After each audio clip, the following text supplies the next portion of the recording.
السلام علیکم۔ اللہ تعالیٰ آپ سب کو خیریت سے رکھے۔ عمیق حنفی صاحب کی نظم ہے آپ کے نصاب میں، ملک بے سحر و شام۔ اس نظم کے نام یا عنوان سے ہی اندازہ ہو جاتا ہے کہ شاعر ایک خاص کیفیت، خاص ملک، یعنی ایسی جگہ کی، ایسے ملک کی بات کر رہا ہے جہاں نہ صبح ہے، نہ سحر ہے، نہ شام ہے۔ ملک بے سحر و شام،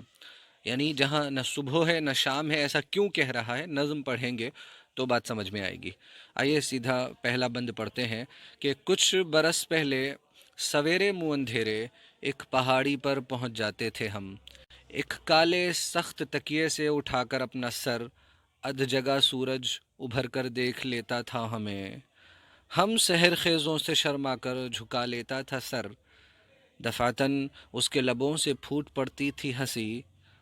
ہاتھ وہ ہم سے ملاتا تھا بسد حسن تپاک، جسم و جاں میں پھیل جاتی تھی شگفت تازگی۔ غور کریں، بہت مشکل نہیں ہے نظم، آپ نے دیکھا بہت آسان ہے اس کو سمجھنا۔ بس جو شاعر کا پیغام اور شاعر کے دل کی کیفیت، دل کا حال جو چھپا ہوا ہے وہ تھوڑا سا سمجھنا ہوگا۔ کہتے ہیں کہ کچھ وقت پہلے کی ہی بات ہے، زیادہ زمانہ نہیں گزرا، اپنے ماضی کی کھڑکیوں سے وہ جھانک رہا ہے، اپنے ماضی میں وہ کھڑکی کھول کر جھانک رہا ہے کہ کچھ برس پہلے کیا منظر تھا، کیا ماحول تھا، میری زندگی کا کیا عالم تھا، اس میں جھانک رہا ہے پاسٹ کی طرف، کہ کچھ برس پہلے صبح صبح کیا ہوتا تھا، منہ اندھیرے، یعنی جب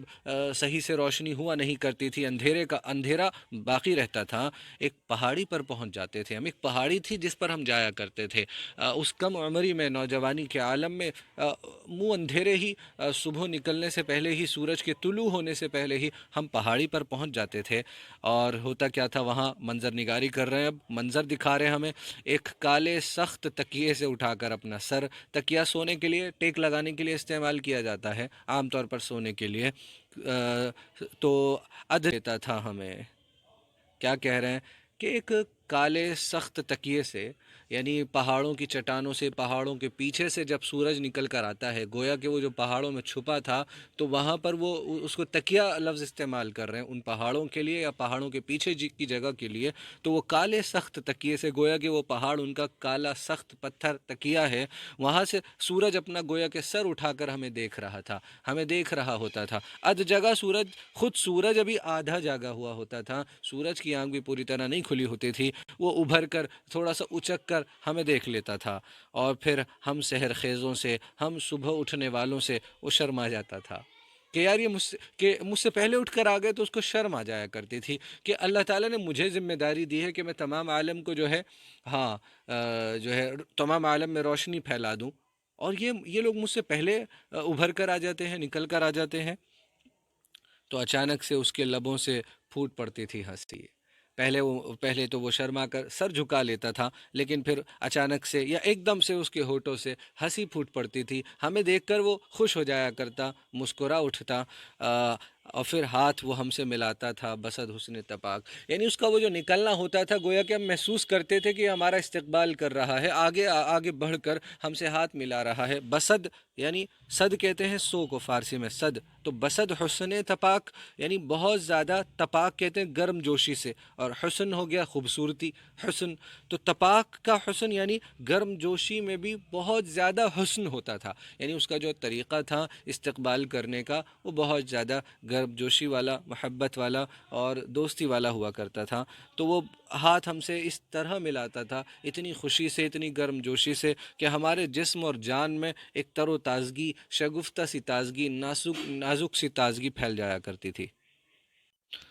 یہاں ایک بات اور سمجھنی چاہیے، جو لوگ سحر خیز ہوتے ہیں، صبح جلدی اٹھنے والے ہوتے ہیں، وہ تر و تازگی کیوں محسوس کرتے ہیں؟ جو دیر سے اٹھنے والے، اللہ انہیں توفیق دے کہ وہ فجر کی نماز پڑھیں اور پہلے اٹھیں سورج کے نکلنے سے، وہ اس بات کو محسوس کریں گے۔ آپ نے پڑھا ہوگا جب رات کو انسان سوتا ہے تو شیطان 3 گرہ لگاتا ہے، پڑھا ہے نا، سنا ہے، وہ حقیقت ہے، 3 گرہ لگاتا ہے، نیند ابھی باقی ہے، سو جا سو جا، اس طرح کر کے۔ تو جو انسان فجر کے وقت اٹھ جاتا ہے، اٹھ کر اللہ کا نام لے لیتا ہے، اٹھتا ہے، پہلی گرہ کھلتی ہے، اللہ کا نام لیتا ہے، دوسری گرہ کھلتی ہے، اور وضو کر لیتا ہے، نماز پڑھ لیتا ہے، تیسری گرہ، یعنی یہ عمل کرے اگر وہ فجر سے پہلے اٹھ جائے، اللہ کا نام لے، تو پہلی گرہ کھل گئی، وضو کر لیا، غالب دوسری دعا پڑھی جو دعا ہے، اور پھر تھوڑی جو ہے 2 رکعت جب وہ سنتیں پڑھی جاتی ہیں فرض سے پہلے، تو وہ تمام گرہیں اس طرح کھل جاتی ہیں۔ اگر وہ نہیں کوئی نہیں اٹھا فجر کے اندر، اس وقت نہیں اٹھا، تو آپ نے سنا ہے، پڑھا ہے بارہا کہ شیطان کان کے اندر پیشاب کرتا ہے، حقیقت ہے۔ وہ سارا دن وہ جو تازگی آنی چاہیے تھی وہ تبدیل ہو جاتی ہے سارا دن سستی میں، کاہلی میں، کہ کچھ کرنے کا دل ہی نہیں چاہ رہا، ارے عجیب سی کیفیت ہو رہی ہے۔ جو فجر کے پابند ہے ان کی اگر ایک دن نماز چھوٹ جاتی ہے وہ اس فرق کو سمجھ جاتے ہیں، اور جو مستقل، اللہ ہم سب کی حفاظت کرے، چھوڑ رہے ہیں، وہ عادی ہو چکے ہیں۔ انسان عادی ہو جاتا ہے، بدبو کے پاس سے روزانہ گزریں، 10 دن گزریں گے، 11ویں دن سے بدبو آنا بند ہو جائے گی۔ تو پہلا بند تھا، یہ نظم کا پہلا ٹکڑا تھا۔ آئیے اب دوسرا بند سمجھنے کی کوشش کرتے ہیں۔ پہلے بند میں شاعر صبح کا منظر، صبح کی عادت ذکر کر رہا تھا۔ اب شام پر بات آ گئی ہے، کہہ رہا یہ صرف صبح کی بات نہیں تھی، سورج نکلنے تک کی بات نہیں تھی، شام کا بھی ماحول دیکھ لیجئے کچھ وقت پہلے کیا تھا۔ کچھ وقت پہلے تک جب وہ نوجوانی کا عالم بے فکری کی زندگی گزار رہا تھا، بے فکری اس اعتبار سے، ہاں، کوئی کام کی مشغولی نہیں تھی۔ شام کا منظر، شام کو جب جھیل کے پانی میں ڈالے اپنے پاؤں، دائرہ در دائرہ موجیں اٹھا دیتے تھے ہم، تب تھکا ماندہ انیندہ مزمحل سورج اپنے خوابستان میں روپوش ہو جانے سے قبل مسکرا کر ہم سے کہتا شب بخیر، اور چل پڑتے تھے ہم سب اپنے گھر، اپنے دل کی دائرہ در دائرہ موجوں میں سورج گھیر کر۔ کیا خوبصورت بند ہے، اپنی ماضی کی یادوں میں ہمیں بھی لے گئے ہیں اور دکھا رہے ہیں وہ تمام منظر جو ان کے ساتھ روزانہ گزرا کرتے تھے۔ کیا حسین منظر ہوا کرتا ہوگا، اور کس طرح حسین وہ دن گزرا کرتے ہوں گے جو فطرت کے قریب اللہ تعالیٰ کی جو پیدا کردہ چیزیں ہیں، اور ان میں بہت بڑی چیز سورج ہے، چاند ہے، آسمان ہے، ستارے ہیں، بہت بڑی بڑی چیزیں ہیں، ان کو قریب سے دیکھنا، جھیل کا پانی، اس کا جو ہے اپنا ایک مزہ ہے، اس میں پیروں کو ڈالنا، قدموں کو ڈال کر وہ جو ٹھنڈک کا احساس دماغ تک جاتا ہے، تازگی۔ کیا آپ دیکھتے ہیں، آپ تو لوگ تو گھومنے کے لیے جاتے ہیں اس مقصد سے، یعنی جو شاعر کا روز کا عمل ہے لوگ وہ کبھی کبھی کرنے جاتے ہیں، کبھی کبھی سن سیٹ دیکھنے جاتے ہیں، کبھی کبھی لوگ پنچمڑی اور ایسے علاقوں میں کبھی کبھی۔ تو شام کا ذکر کر رہے ہیں کہ شام کو کیسی گزرا کرتی تھی شام، آہا، ہماری تو سموسے کھانے میں گزرتی ہے، اللہ معاف کرے۔ شام کو جھیل کے پانی میں اپنے پاؤں ڈال کر دائرہ در دائرہ، ایسے پانی میں ہم پاؤں اس طرح جب ہلاتے تھے تو دائرہ در دائرہ موجیں اٹھ جاتی تھی۔ دائرہ سرکل کو بولتے ہیں، دائرہ در دائرہ، دائرے میں دائرہ، در مطلب میں، دائرے میں دائرہ، یعنی جب ہم اپنے وہ یہ حرارت کی، حرکت کی نشانی ہے، دیکھو اپنے قدموں سے جب وہ پیر ہلاتے تھے گویا کہ انسان متحرک، ایکٹیو، ہاں ایکٹیویٹی کی مثال دے رہے ہیں کہ ہم پانی کی لہروں کو اٹھا دیتے تھے، گویا کہ ہمارے اندر کچھ کرنے کا جذبہ تھا، پیدا ہو جاتا تھا۔ اور اس وقت کیا ہو رہا ہوتا تھا، تھکا ماندہ، تھکا ہوا، انیندہ، ہاں مزمحل سورج، بالکل نڈھال، اور اس طرح جیسے بالکل جو ہے سارا دن کا کام کر کے، محنت کر کے جب آدمی واپس آتا ہے تو اس وقت جو تھکان ہوتی ہے، اس وقت جو نڈھال پن ہوتا ہے، اسی کی مثال دے رہے ہیں اپنے خوابستان میں، یعنی سونے کی جگہ میں، خوابستان سونے کی جگہ، روپوش ہو جانے سے قبل، چھپ جانے سے پہلے، قبل پہلے، روپوش، پوشیدن چھپنا، روپوش غائب ہو جانے سے پہلے، ہاں جب وہ سونے جا رہا یا اپنے خوابستان میں چھپنے والا ہوتا تھا، تب وہ ہم مسکرا کر ہم سے کیا کہتا تھا، ہاں شب بخیر، مسکرا کر اب ہمیں الوداع کہتا تھا، شب بخیر، رات خیر سے گزرے، رات خیر سے گزرے، اور پھر ہم چل پڑتے تھے اپنے گھر ایک نئی امید لے کر کہ کل پھر انشاءاللہ آئیں گے، کل صبح پھر آنا ہے، زندگی جس حال میں جو ہے ہمیں کل انشاءاللہ کھڑا کرے گی، پھر سے صبح جلدی اٹھ کر، اور پھر سے اسی حرکت، اسی تازگی کے ساتھ پھر لوٹیں گے یہاں پر، یہ جو کام کیا ہے پھر اس کی طرف آئیں گے، اپنے دل کی دائرہ در دائرہ موجوں میں، اپنے دل کی جو ہے ہم دل کے اندر گویا کہ موجیں اور لہریں سی لے کر سورج کو گھیر کر اپنے گھر لے جاتے تھے، اس کی یادیں اپنے ساتھ لے جاتے تھے، اس منظر، وہ حسین منظر کی یادیں، اور اس حسین وہ تمام حسین مناظر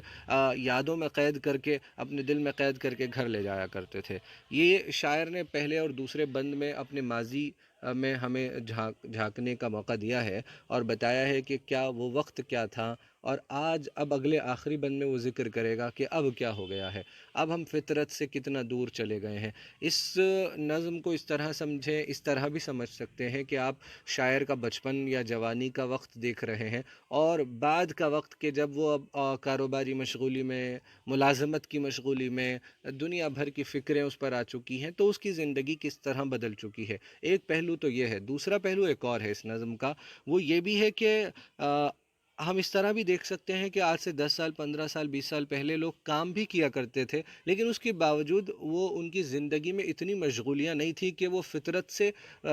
اور قدرتی مناظر سے اتنا دور ہو جائیں اور اپنی روح کی تازگی، روح کی خوشی کو بھلا بیٹھیں، اور صرف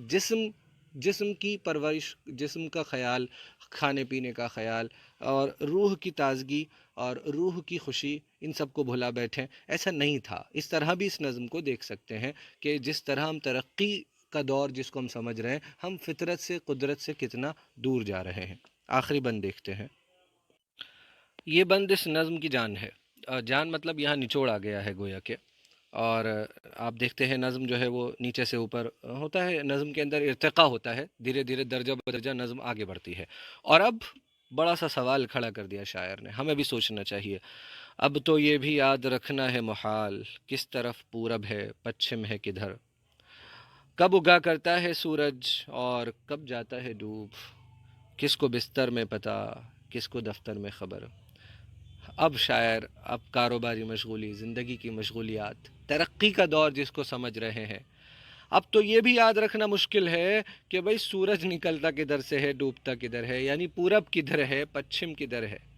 اب تو یہ ڈائریکشنز، یہ دیکھنے کی بھی نوبت نہیں آتی ہے کہ صبح سورج کے نکلتے وقت یا دیکھ لیں کہ بھئی پورب کدھر ہے، یا دھیانی ہو، کوئی انسان روزانہ کوئی کام کرتا ہے تو اس کو اس کے ذہن میں یاد رہتا ہے، سوچنا نہیں پڑتا کہ سورج کدھر سے نکلا، کدھر ڈوبا۔ اگر روزانہ کوئی دیکھتا ہو، کبھی کبھی تو دیکھ لیتا ہو، تو اس کے ذہن میں رہے گا۔ لیکن کہہ رہے ہیں اب تو یہ بھی یاد رکھنا مشکل ہے، شہروں میں، عمارتوں کے بیچ میں کہیں چلے جائیں اور کسی سے کوئی پوچھے بھئی پورب کدھر ہے، پچھم کدھر ہے، تو شاید کوئی نہ بتا سکے۔ کب اگا کرتا ہے سورج اور کب جاتا ہے ڈوب، یہ بھی نہیں معلوم کہ اب سورج کے اگنے کا وقت کیا ہے، ڈوبنے کا وقت کیا ہے۔ جو نماز پڑھنے کے عادی ہیں انہیں تو معلوم ہے، ان کے علاوہ چھوڑ دیجئے، ان کے علاوہ سوچئے کہ یہ بھی نہیں معلوم کہ کب سورج اگ رہا ہے۔ اگنا، اس سے اگتا ہوا دیکھنا تو دور، اس کے حسین مناظر کو دیکھنا تو دور، ڈوبنے کے وقت کی اور نارنجی جو نظر آتی ہے فضاؤں میں، آسمانوں میں، اس کو ہرائزن پر، اور اس کو قوس قزح جو کہہ سکتے ہیں ہم، وہ دیکھنا تو دور۔ اور کیوں؟ کس کو بستر میں پتا کہ سورج کب نکلا؟ ارے رات کو دیر سے سو رہے ہیں تو بستر میں آنکھ تو اس وقت کھل رہی ہے جب سورج گویا کہ بھئی وہ تو آدھا اوپر آ چکا ہے، وہ تو سر کے اوپر آنے والا ہے 1 گھنٹے بعد۔ کس کو بستر میں پتا؟ اور شام کو ڈوبا کہاں سورج، کیسے ڈوبا، کب ڈوبا، کدھر ڈوبا، کس کو دفتر میں پتا۔ شام کا وقت دفتروں میں گزر رہا ہے اور صبح کا وقت بستروں میں گزر رہا ہے۔ شام کے وقت کی تھکان، دفتر کی تھکان لے کر جب آدمی واپس آتا ہے، اس طرح بھی، اس طرف بھی اشارہ ہے، تو ایسا تھک جاتا ہے، گویا کہ شاعر کہہ رہا ہے کہ جو نماز پڑھنے والے لوگ ہیں وہ بھی فجر کے بعد سو جاتے ہیں، غالباً انہیں بھی یہ سب دیکھنے کا اور اس طرح کے مواقع نہیں ملتے ہیں۔ تو ان تمام چیزوں کی طرف شاعر کا اشارہ ہے۔ اور دفتر میں، شام دفتر میں گزر جاتی ہے، بڑی بڑی بلڈنگز میں، کال سینٹرز میں، بی پی اوز میں، عمارتوں میں لوگ رہتے ہیں، موقع بھی نہیں ملتا، آسمان دیکھے ہوئے بھی کئی کئی دن لوگوں کو گزر جاتے ہیں۔ تو زندگی کا ڈھرا اس طرح بدل گیا ہے، ہم فطرت سے اتنی دور آ چکے ہیں۔ اب ذرا سا مرکزی خیال دیکھ لیتے ہیں اس نظم کا۔ یہ آپ کو ڈسکرپشن میں بھی مل جائے گا انشاءاللہ۔ اس میں شگفتہ طنز بھی موجود ہے، ایک طنز بھی ہے، تانا بھی دے رہے ہیں گویا کہ ہم اپنی زندگی میں کس طرح فطرت سے کتنا دور ہو گئے ہیں، ایک طنز بھی شگفتہ سا، نازک سا موجود ہے۔ شاعر نے موجودہ دور کے ماحول پر روشنی ڈالی ہے کہ آج انسان فطرت سے کتنا دور ہو چکا ہے۔ پہلے اور دوسرے بند میں وہ اپنے لڑکپن کے صبح و شام کا ذکر کرتے ہوئے کہتے ہیں کہ وہ کس طرح سورج کو پہاڑوں کے درمیان سے طلوع ہوتا ہوا دیکھا کرتے تھے، اور ان کی سحر خیزی سے، صبح جلدی اٹھنے کی عادت سے سورج ہی شرما جایا کرتا تھا، اور اسی طرح وہ سورج کے ڈوبتے وقت کا منظر جھیل کے پانی سے مسرت، خوشی اٹھاتے ہوئے دیکھا کرتے تھے۔ یعنی بچپن کی بے فکری اور فطرت سے سے محبت، یہ دونوں چیزیں، اس کے نتیجے میں صبح و شام کتنی اچھی گزر رہی تھی۔ اور نظم کے آخری بند میں شاعر آج کا ذکر کر رہا ہے کہ اب جوانی میں داخل ہونے کے بعد زندگی کی ضرورتوں کو، اور اب تو انسان نے خواہشیں بڑھا لی ہیں، ضرورتیں تو اللہ بڑی آسانی سے پورا کر دے نماز روزے کے ساتھ، خواہشیں بڑھی جا رہی ہیں، بڑھی جا رہی ہیں، بڑھی جا رہی ہیں، آدمی پاگل ہوا جا رہا ہے، ایک دکان سے دو دکان کی فکر، دو سے تین کی فکر، گویا کہ بس زندگی کو اپنا آخری مقصد بنا لیا ہے۔ اس قدر مشغول ہو گئے کہ اب کب صبح ہوتی ہے، کب شام، سورج کب نکلتا ہے، کب ڈوب جاتا ہے، کسی کو خبر نہیں۔ غرض زندگی کی مشغولی کی وجہ سے فطرت سے، قدرت سے، اللہ کی قدرت سے، قدرتی مناظر سے انسان کی دوری، اور ایک مشینی زندگی، مکینیکل لائف، ریپیٹیٹو بیہیویئر، روزانہ وہی کرنا، اسی طرح اٹھنا، اسی طرح بیٹھنا، کچھ بھی جو ہے فطرت کے جو مناظر ہیں اور خوبصورتی جو چھپی ہوئی ہے کائنات کی چیزوں میں، اللہ کہتا ہے کہ کائنات کی چیزوں میں غور و فکر کرو، اور پھر کہو کہ ہم نے یہ سب، اے ہمارے رب، آپ نے یہ سب بیکار میں بے مقصد پیدا نہیں کیا، ہر چیز کا ایک مقصد ہے۔ اندرونی آرام اور سکون کی طرف انسان کی بے توجہی نظر آتی ہے۔ یہی اس نظم کا مرکزی خیال ہے۔ 5 نمبر میں ایک سوال آئے گا مرکزی خیال لکھنے کے لیے، عمیق حنفی صاحب کی یہ نظم ہے، آپ اس کا مرکزی خیال آسانی سے لکھ سکتے ہیں۔ شکریہ۔